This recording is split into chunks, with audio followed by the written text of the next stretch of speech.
45 years ago today, audiences were introduced for the first time to Rocky Balboa, an underdog fighter from Philadelphia who became the iconic character of one of the longest film franchises. Yep, today we're going to talk about Rocky, Pascal. And what a choice, Roger. Well done indeed.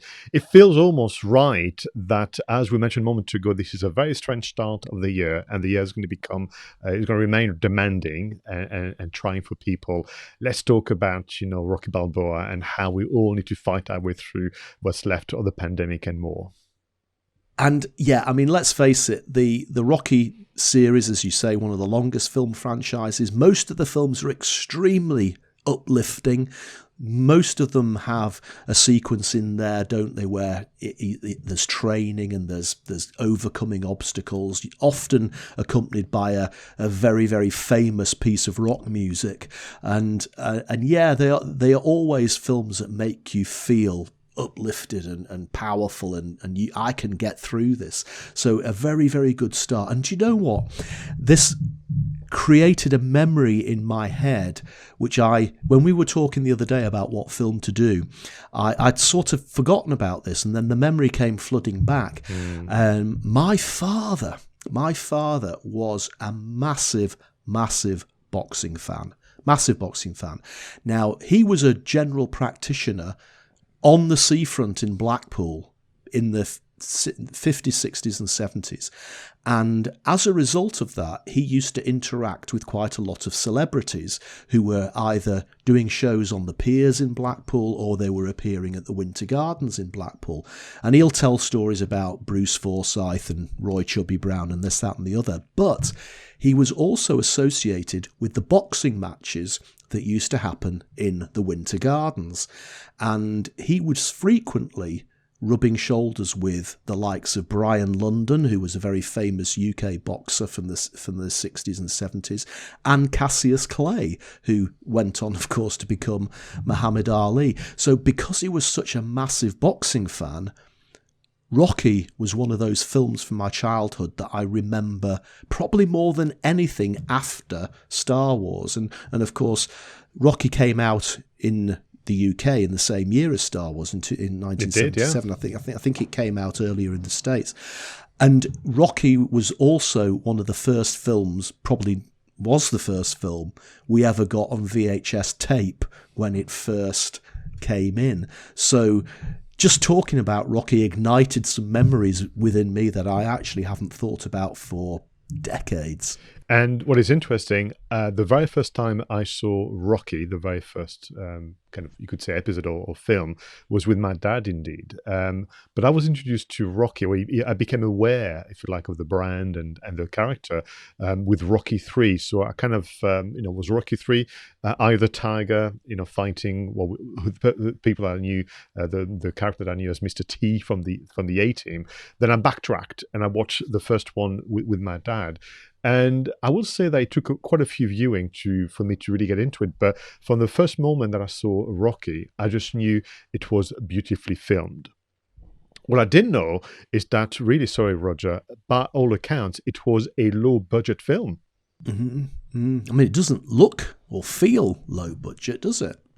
No, it doesn't. So, and what is interesting about Rocky is very difficult now to distinguish between Rocky and Rocky Balboa and the story, but also the story of Sylvester Stallone. It is now well documented, and he shared that information during many interviews where he wrote the script in 3.5 days after essentially lying to the producers that he had a script ready. I mean that's winging it, isn't it? That's winging it, but actually producing an item of genius. I do remember another enduring memory of watching this film, because we watched it so many times because my father was so into the film and loved boxing. But I do remember my mum criticising it for being what she would describe as a mumbly film, because she felt that Rocky Balboa was mumbling all the time, but didn't really talk properly, and I'm going to kiss you, Adrian, and all of that sort of thing. I don't really remember that myself, but yeah, I mean, it just goes to show, this comes up on the show quite a lot, doesn't it, Pascal, when we're talking about films, that there'll be somebody like Stallone who wanted to produce something because they had a vision, and they perhaps hurdles were put in front of them by film companies. And it could have been quite easy for him to have rolled over and said, you know what, go and get a proper script writer to write it or rewrite it. But he stuck to his guns. And as a result of that, here we are. Yeah, and that's why, in a way, for me, Rocky is both the film, but it's also the creator, Sylvester Stallone. And it's hard sometimes to, dissociate the two, because what I'm going to talk about is both, his endeavors as a content creator, but also the film itself and how it was successful. I mean, let's not forget that this is a guy that basically told a lie. So he had a script, he didn't. He wrote it in 3.5 days. Yes, there was, I think, up to 9 to 10 rewrites, but ultimately his first script was accepted. He then negotiated to star in a film. He was a nobody.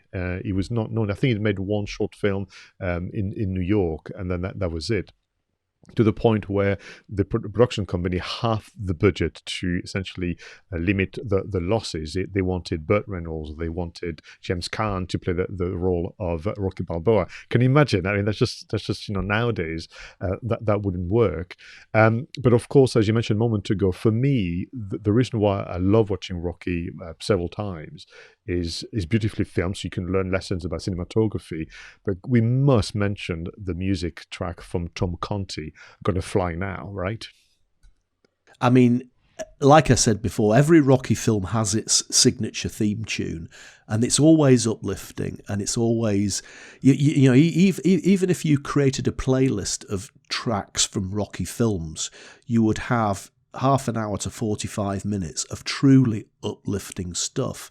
And this was the background to the whole thing, wasn't it, this track? And again, it's one of those enduring. And we were talking about a film that was made 40 odd years ago here. This is probably one of the earliest films that we've reviewed, and yet we're still talking about the music and the cinematography from a film which is getting on towards 50 years old now.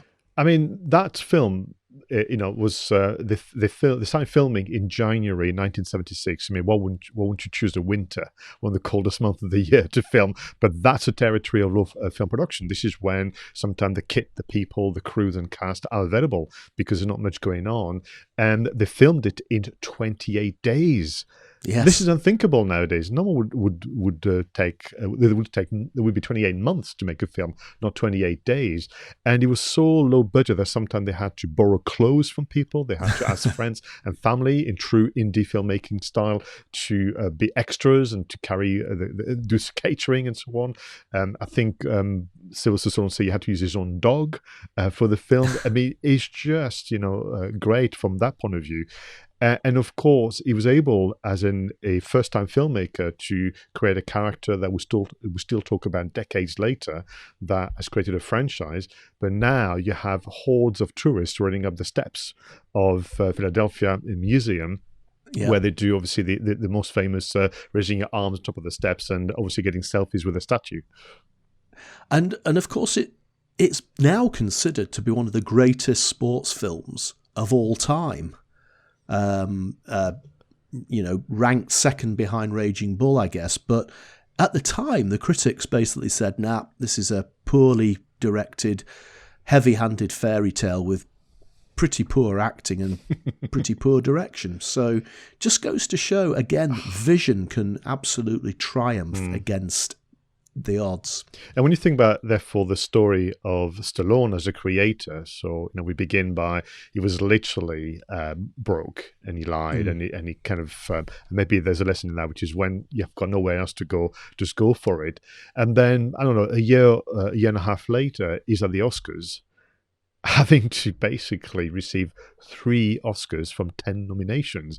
That must just blow your mind. I mean, even then, he said he didn't have the money, so he had to borrow a tux from a friend. But I'm sure now things are very, very different. I would like to also mention the other cast, if you don't mind, Roger, because we must, of course, talk about Carl Weathers, who plays Apollo Creed superbly, and obviously in the first 4, the lady, the princess, if you want to use a fairy tale analogy, Adrian, played by Talia Shire, Burt Young, and of course Burgess Meredith, who plays Mickey from his trainer. And those who do appreciate the film, not those who say would criticize it, say these became characters that we really, really became attached to. Yeah, absolutely right. I mean, one of the things I always remember again about Rocky is that he didn't win at the end of the film. You know he was going to be put up against Apollo Creed, and a lot of movies would have just no, this is the underdog wins against the champion, and that would have been the end of the film. Rocky knocking out Apollo Creed, but that didn't happen. But it was still a massive achievement that Rocky had got into the ring with Apollo Creed. But as the films developed, as you said, the characters developed. Rocky and Apollo Creed fought again, and then I think Apollo ended up being his trainer later on. And then, of course, unfortunately, he died. Adrian's journey was an interesting one, the relationship with his brother Paulie. And Burgess Meredith, again... Rocky's original trainer, who again sadly dies in one of the films, and I remember being very upset yes, that's right. about that. So the fact that he wrote this script and fleshed out these characters in such a short period of time is truly amazing. And I think that shows his talent as a screenwriter, which has been recognised much, much later. And I know that the character has been mocked and sometimes used as part of parody, including Rambo and all the others. But ultimately, there's not many people out there that you could say have introduced iconic characters that people still use. And I would imagine that for most people that are interested in boxing, it's a good film, enjoyable film to watch. And I'd imagine that for most, trainers out there who have, run a gym, to every so often put that song from Tom Conti just gets people, trying a bit harder when they're on the, on the machines or something. Yeah, and of course, as a film producer yourself, I think you would agree with this, but the sound is particularly important within Rocky films as well. The sound of the punches is obviously enhanced. They probably used punching sound effects, or at least added to the reverb or the echo or the bass or something to make them sound more powerful. But, if you turn the sound up, not only do you get those great rock songs, but you also get those amazing, powerful special effects, which, really feel it. You really feel it. It's an experience. So, Pascal, what are our marketing lessons from Rocky? Because we could go on talking about what a great film it is all afternoon, but what are the marketing lessons? This is difficult because I can't, again, split Sylvester Stallone and Rocky. I can't tell whether I'm going to give you content creators lessons or marketing lessons. But just to pick on what you've said a moment ago is about believing in yourself. I mean, we now know the full story, which is that Stallone was offered, $300,000 to sell the script and literally walk away from the lot. And he didn't. He even actually argued for him to star and actually get to a position where the budget was halved and so on. But he was so determined to make the film in his own terms, and that he was prepared to actually walk away from it. So maybe, as we mentioned a couple of times before, those lessons are all about, if you have that strong feeling that the particular course of action you're taking as a content creator is the right one, and others around you are not so sure, just keep going. Now you might go somewhere that's going to really surprise you. I think that's so important, and again, the lesson for me, sort of adding on to that, is this whole idea of being yourself. His story was one of determination and the underdog, going the distance, becoming somebody. But if you're a content creator now, and you maybe feel as if, I can't compete against Mr. Beast or Peter McKinnon on YouTube or whoever it is, because they've got millions of followers and I've only got 15 or whatever it might be.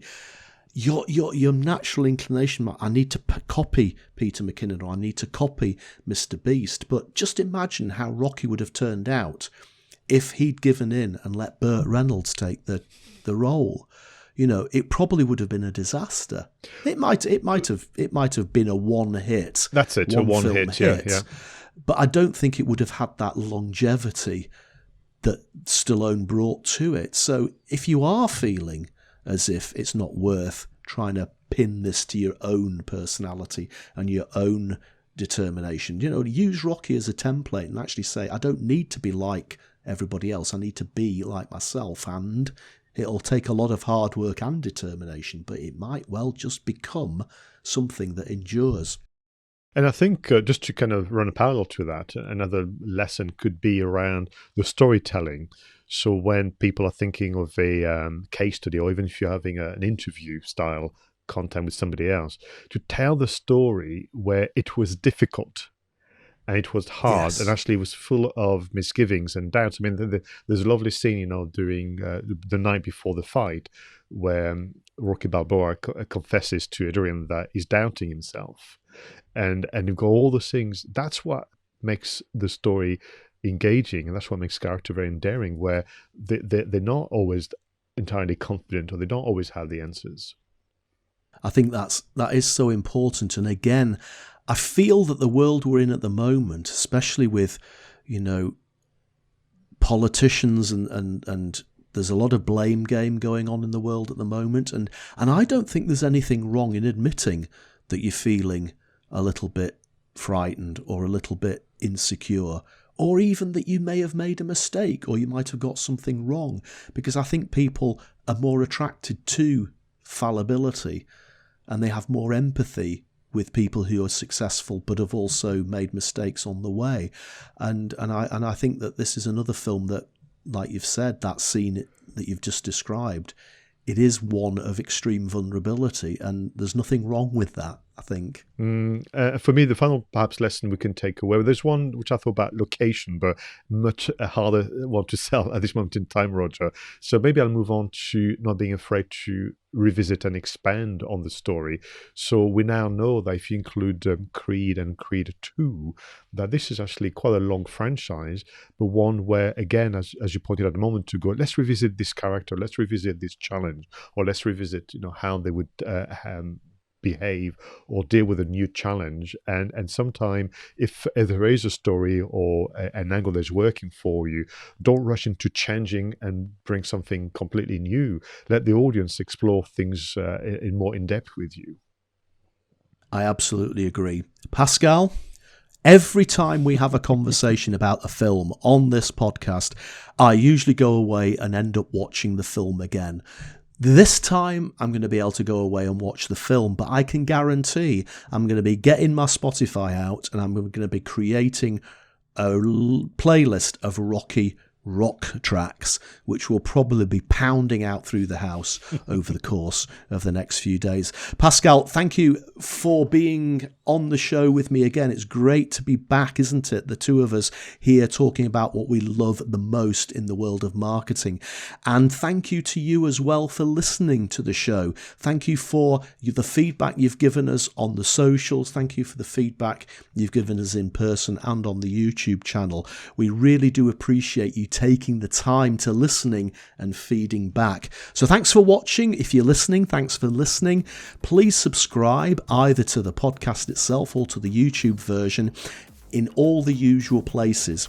Until next time, go out there and make sure that your marketing is done right. I was Roger Edwards and he was Pascal Fintoni.